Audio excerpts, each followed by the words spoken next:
નમસ્કાર દર્શક મિત્રો, એસડી ન્યૂઝ ગુજરાતી ચેનલ પર આપનું સ્વાગત છે અને હું આપની સાથે વૈશાલી પોબારુ કરીશું નજર આજના સમાચાર પર. ડાંગ જિલ્લાથી ગિરી મથક સાપુતારાના સર્પગંગા તળાવ કિનારે આવેલ નાગેશ્વર મહાદેવ મંદિરના દાનપેટીની ચોરી કરવા રક્ષક જ ભક્ષક બની ખાખી વર્દીને દાગ લગાડતા સનસનાટી મચી ચૂકી છે. મળતી માહિતી મુજબ ગિરી મથક સાપુતારાની શાન ગણાતું નાગેશ્વર મહાદેવ મંદિર શ્રાવણના પ્રથમ દિવસે જ દાનપેટીમાંથી ચોરીની ઘટના બનતા ભાવિક ભક્તોમાં દુઃખની લાગણી ફેલાઈ હતી. આ બાબતોની રામદાસભાઈ બાગુલ આનંદો હોટલનાઓએ સાપુતારા પોલીસ મથકે ફરિયાદ કરતા સાપુતારા પોલીસ મથકના PINZ ભોયા તુરંત જ એલર્ટ મોડમાં આવ્યા હતા. અહીં સાપુતારા PINZ ભોયાએ સ્થળ પર પહોંચ્યા બાદ ઝીણવટભર્યું નિરીક્ષણ કરી કમાન્ડ કંટ્રોલ અને મંદિરના CCTV ફૂટેજ ચેક કરી ગુનો ડિટેક્ટ કરી આરોપીને ઓળખી કાઢ્યો હતો.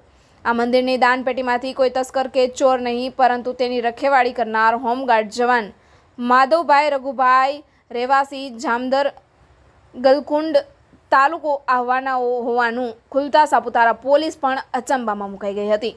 આ ચોરી અંગે સાપુતારા પોલીસે ગુનો નોંધી તપાસ હાથ ધરતા ચોરીને અંજામ આપનાર હોમગાર્ડ જવાનો ગુનો કબૂલી લેતા પોલીસે ધરપકડ કરી હતી. હાલમાં સાપુતારા PINZ ભોયાએ મંદિરની દાનપેટીમાંથી ચોરી કરનાર હોમગાર્ડ જવાન પાસેથી 9,000 રૂપિયાની રકમ કબજે કરી વધુ તપાસ હાથ ધરી છે. Reporter Sushil Pawar, SD news Gujarati, Dang.